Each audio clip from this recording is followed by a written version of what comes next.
जय हिंद साथियों बात करते हैं बिहार पुलिस फायरमैन कटअप की। साथियों, बहुत सारे लड़कों का बहुत ज़्यादा अंक होने के बावजूद भी रिजल्ट नहीं है। इतने सारे कॉल आ रहे हैं कि सर क्या करें, मेरा इतना नंबर था। बहुत सारे यूट्यूब पे आप लोग देखेंगे हर एक वीडियो में कि इतने सारे कमेंट है कि सर मेरा नहीं हुआ, सर मेरा नहीं हुआ, और बार बार आप देख रहे सर 72 था क्योंकि नहीं हुआ, आपने तो कटअप ये बताया था।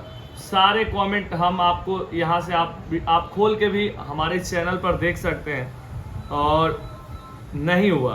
और हमारी टीम, हमारी संस्था में भी बहुत सारे हमारे भाई भी थे जिनका कि 90 प्लस सही था। बहुत ऐसे लड़के हैं लेकिन फिर भी रिजल्ट नहीं हुआ। साथियों, एक बात बता दूं कि जो अभी की जो एक भर्ती हो गई है ना, बिहार सरकार जो खासकर CSBC कंडक्ट करवाए भर्ती को, ये वही बात है ना, जो जीता वही सिकंदर। यानी जिसका रिजल्ट हो गया वो अपने आप को बहुत बड़ा लकी समझे। वो सबसे बड़ा लकी इंसान है इस धरती पर यदि उसका खासकर CSBC जो भर्ती कंडक्ट करवाता है उसमें रिजल्ट होता है। बहुत सारे भाई अभी सोच रहे हैं कि सर ऐसा बात नहीं, तो साथियों ऐसा बात है। साथियों, आखिर क्यों CSBC आपको क्वेश्चन पेपर घर ले जाने नहीं देता? साथियों, आखिर क्या बात है, क्या कारण है कि CSBC आपका फिजिकल यानी फाइनल मेरिट जब आएगा उस समय कट ऑफ जारी करेगा, लेकिन अभी कट ऑफ जारी नहीं करेगा कि कितना कट ऑफ गया? आखिर कारण क्या है, वजह क्या है? आप सारे भाई कमेंट करेंगे जिनका कि नंबर ज़्यादा होते हुए भी रिजल्ट नहीं हुआ है। तो साथियों, आखिर वजह क्या है, इसका वजह आप भी जानते हैं। साथियों, जिन भाई को लगता है कि मेरा इतना नंबर था, मैं चाहूँगा कि आप सारे भाई इतना RTI कर दो ना कि वो जो अभी वर्तमान भर्ती तुरंत आ रही है, बिहार पुलिस की, फॉरेस्टर की और सारी भर्तियाँ है, ड्राइवर की, तो उसमें ये चीज़ हो जाए कि कम से कम क्वेश्चन पेपर बच्चा ले जाके आसानी से मिला ले कि मेरा कितना सही है, वो डाउट वहाँ से क्लियर हो जाएगा। दूसरा, वो कट ऑफ जारी करे कि हाँ इतना कट ऑफ गया है, तो बच्चा भी संतुष्ट हो जाएगा। जैसे फिजिकल में क्या हुआ बिहार पुलिस में कि बहुत सारे बच्चे कट ऑफ पार किए, और आयोग ने, बहुत सारे भाई अभी भी कमेंट करेंगे कि सर जो नियम है वो बहुत अच्छा है, लेकिन मेरे भाई कभी सोचिए, आयोग को ही ये निर्धारित कर देना चाहिए कि इस डेट ऑफ बर्थ के लड़कों को, बिहार पुलिस की बात कर रहा हूँ, मेरिट लिस्ट की, फॉर्म नहीं डालना चाहिए। केवल इतना ही तक के बच्चों को मैं इस भर्ती में लूँगा। तो यदि ले लेते तो क्या जरूरत है बेचारा जिसका 1999, 2000, 2001 है, जो डेट ऑफ बर्थ के लेके छटा है? या उसके लिए सरकार को या आयोग को ये सोचना चाहिए इस भर्ती में इतने ही सीट है, तो कम से कम जो अगली भर्ती होगी उसके लिए उसको कुछ प्रेफरेंस मिलना चाहिए।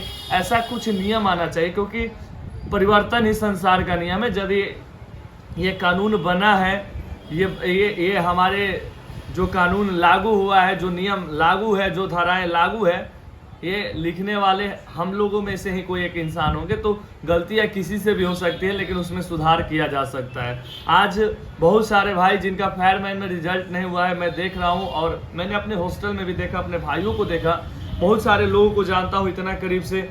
आज वो लोग हमसे मिलने में या हमको उनसे मिलने में ऐसे लग रही है वैसे न जाने कितने ऐसे युवा साथी होंगे जिनका कि फाइनली ग्राउंड में खून पसीना बहा रहे थे, लेकिन अचानक जब रिजल्ट देखे तो पता चला कि नहीं होगा।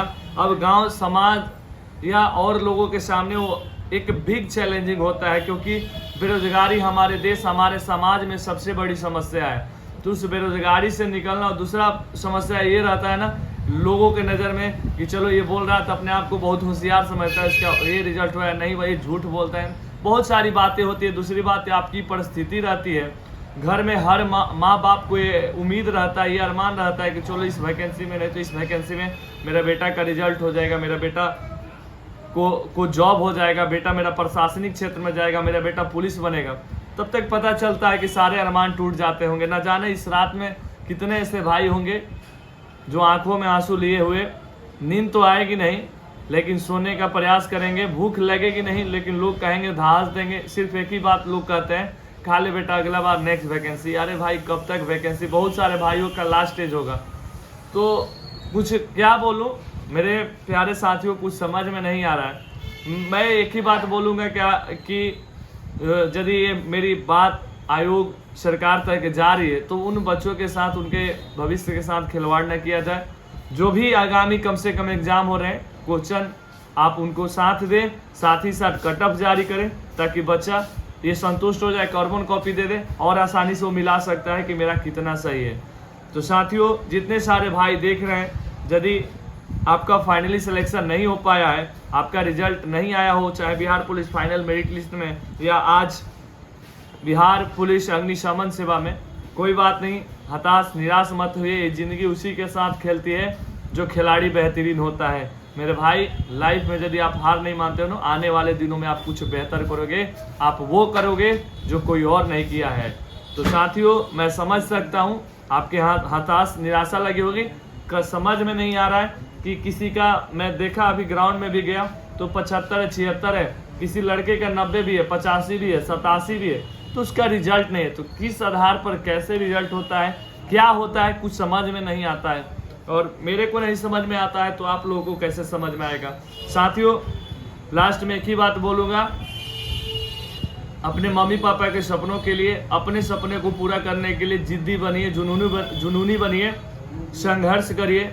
संघर्ष में क्या होता है ना, इंसान अकेला होता है, लेकिन जब सफलता मिलती है तो सारी दुनिया होती है। संघर्ष में इंसान को जलना पड़ता है, लेकिन याद रखिए, जब संघर्ष करिएगा, जब जलिएगा, तपिएगा, तो एक ना एक दिन सूरज की तरह चमकिएगा और पूरी दुनिया आपको सलाम ठोकेगी। जिस प्रकार जैसे ही सूरज निकलता है सुबह सुबह, जितने लोग जब होता है ना दर्शन करते हैं, अतः आपको पूरी दुनिया जैसे ही तपेंगे, जलेंगे, संघर्ष करेंगे, एक दिन निखरेंगे और अपने समाज को प्रकाशित करेंगे। और ये दुनिया जो है ना, जो आप पे आज छीटा कसी करती है, बहुत सारे भाई ऐसे भी होंगे बोलेंगे कि सर आपका कट ऑफ मैच नहीं किया, किसी का मैच नहीं किया। मेरे भाई, कैसे मैच करेगा, कुछ समझ नहीं आ रहा है।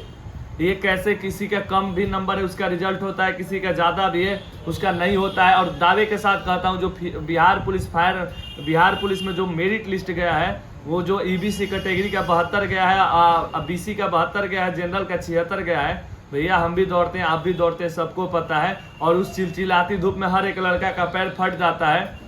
ये कैसे होता है? बहुत सारे ईबीसी लोहार जाति वाले भाइयों का मेरिट नहीं बना है, इसके जिम्मेवार कौन है?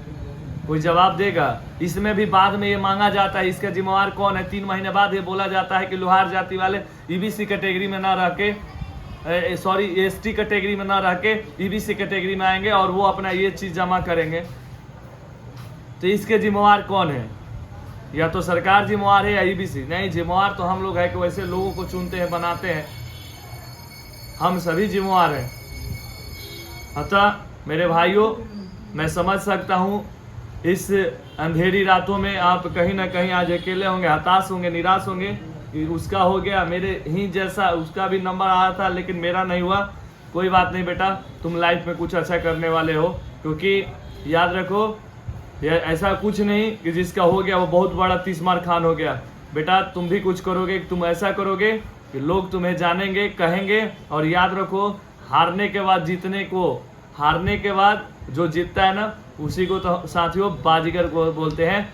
हारी हुई बाजी को जीत ले, उसी को बाजीगर कहते हैं। इसलिए कोई बात नहीं, आप हारे हो, लेकिन याद रखो, हारे हो किसी एग्जाम से, लेकिन अपनी जिंदगी से नहीं हारे हो, अपने संघर्ष से नहीं हारे हो। इसलिए यहाँ पर दिमाग और दिल में कभी हार को मत लेके आना।